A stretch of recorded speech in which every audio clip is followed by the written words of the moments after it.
Now, Bes is the primordial god of ancient Egypt, along with Ptah. And when you look at Ptah, you look at Bes, you're looking at two Twa. And when I say Twa, the white man call them pygmies. Okay, now the two earliest gods of Egypt were Twa, what you would call pygmy, showing that they know where the origins of ancient Egypt come from. And when you're looking at the Twa today, you have to look to the southern regions of Africa, around the Great Lakes region of Africa, the Congo. You understand what I'm saying? This is where they live today.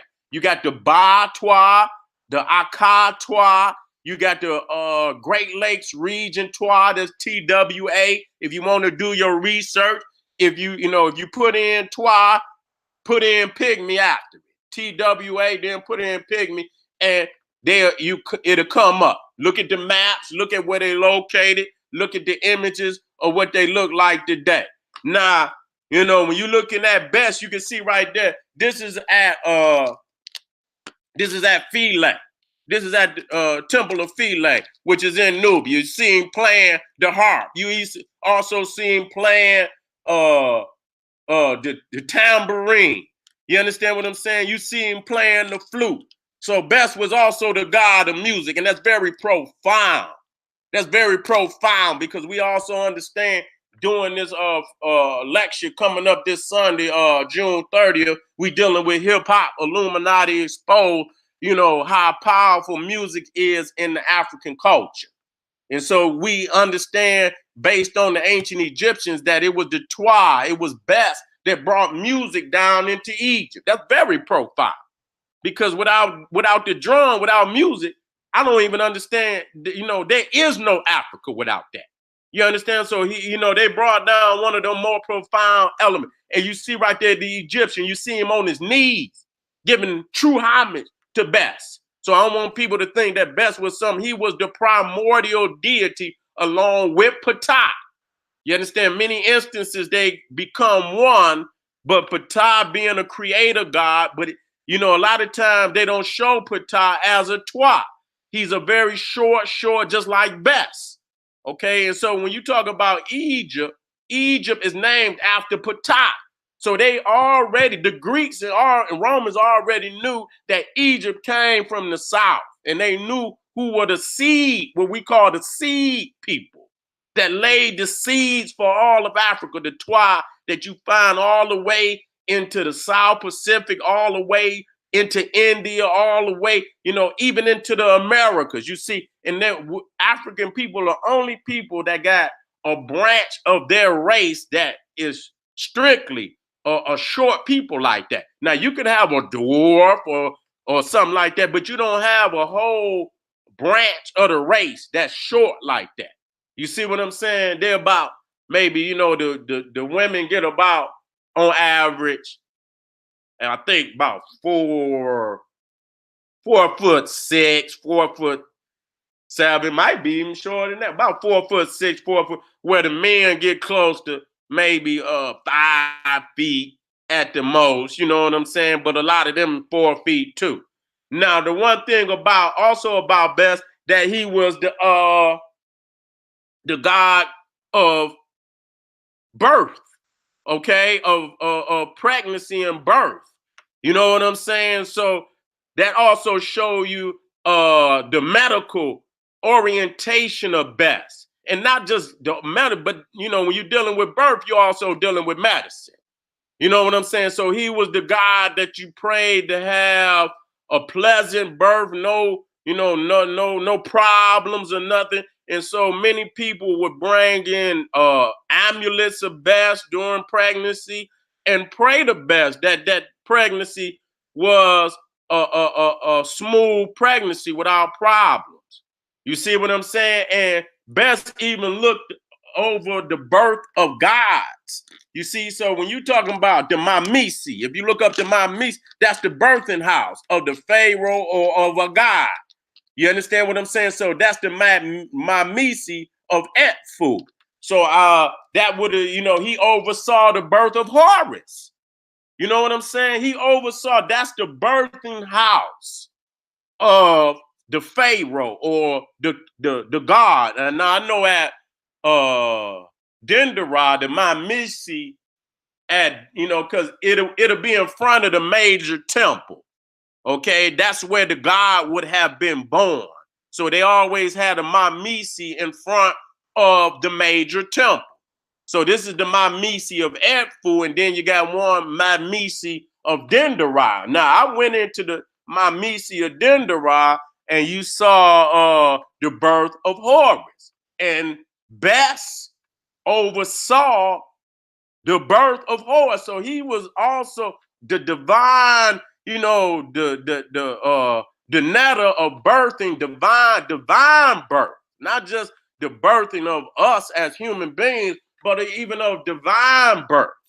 Okay, so this is a very powerful God. Now, at the Mamisi, you can look, if you look up, now this is the Mamisi. You see at the top of the columns, you see Bess. See the Mamisi? You look at the top, you see the God Bess. God is Bess. And right there you see with his tongue sticking out, divine speech. And so, you know, when you're talking about the throat chakra, and that's what, you know, Hindu people speak of, you know what I'm saying? This is where they get it from. This is your throat chakra. Where, and is speaking of divine, that which you speak, your existence. And it even said that God, said, let there be light, and there was light. You understand what I'm saying? So that which you speak comes into reality. So it's about divine speech, not just any kind of speech. It's divine speech. So when you see that tongue, that's exactly what it means. So again, we're looking at the columns of the Mamisi. This is the birthing house of the God. Bess was also a god of war. He was also a god of war, which we don't understand. One of the earliest gods of war. Now we're dealing with Tahuti. Now Tahuti was the god of wisdom, the god of speech, not just wisdom, divine wisdom. All knowledge that's worthy to be called knowledge and wisdom on the planet was given birth by Tahuti, which was always depicted, well, not always, but many times depicted as an ibis with the long beak, which symbolizes the stylus or the pen. You understand, that you write with. You see behind him the great goddess Shashat, which was his divine his feminine counterpart. You see with him, she was the goddess of librarians, of knowledge and wisdom from the feminine aspect. You see, so I deal with Shashat because she's so powerful. She's just as powerful as Tahuti. When you talk about Tahuti and you talking about Shashat, you talking about the two great oracles. One of the two great oracles in ancient Egypt. The only other oracle that I can see as far as dealing with knowledge that come close to Tahuti and Shashat is Imhotep. Okay, Imhotep. You know, those three great oracles define all wisdom and knowledge of the universe.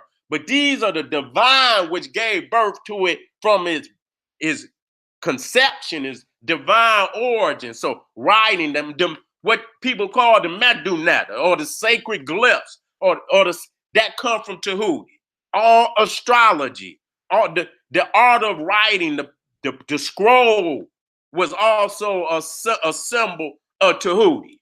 And so, you know, Ra and Ptah and all of them, and you got to understand that Tahuti is an aspect of Ptah.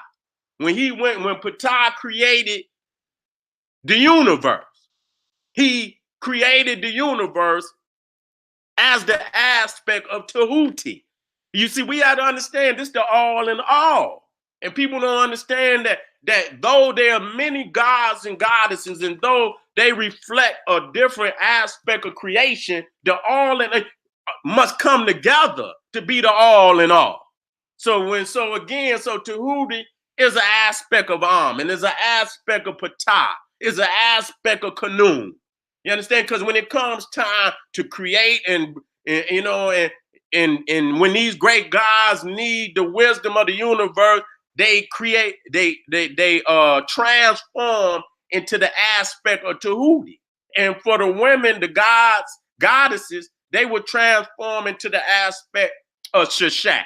Now, another, I said Imhotep, but from the feminine aspect, Aset was another great oracle of spirituality and wisdom. But I think she was more magical, where Shishak was more about the letters, more about the wisdom and so on and so forth. So you got Tahuti, you got Shishak, you got Isis, and you got Imhotep. Those are great oracles of ancient, dealing with wisdom, dealing with knowledge, dealing with magic.